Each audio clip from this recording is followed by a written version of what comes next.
обратно жүктеп алып келип кайра орнотобуз да.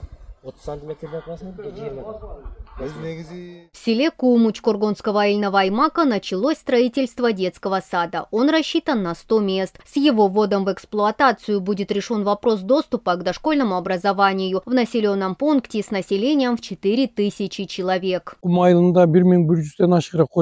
селе Кум проживает больше 1100 семей. Я начал работать главой в 2022 году. И с этого времени строительство детского сада было самым актуальным вопросом. Мы выделили под детсад землю, а в этом году по инициативе спикера Джогорку Кенеша государство начало строительство этого детского сада.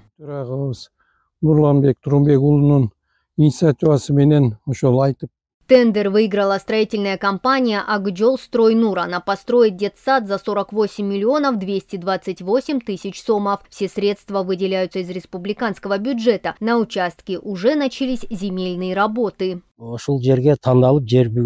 Под детсад был выделен этот участок земли. Сейчас мы готовимся к заливке фундамента. К нему планируем приступить в течение 10-15 дней. А это уже новый культурный центр, который строится в селе Джаныджол. Такого социального объекта здесь не было более 20 лет. Строительство началось в прошлом году на выделенные из республиканского бюджета средства. Сметная стоимость проекта составляла 71 миллион сомов. Тендерная составила 56 миллионов. На сегодня государство перевело на строительство 45 миллионов сомов. Мы планируем сдать культурный центр на День независимости 31 августа.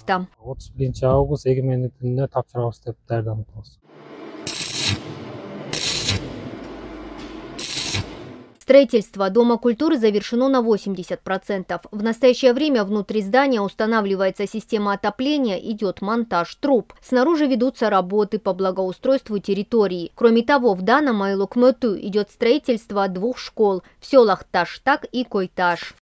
Мадина Низамова, Алмамбет Кулушев, Татыбюбю Кенжиакунова, Эльтер, Джалалабадская область.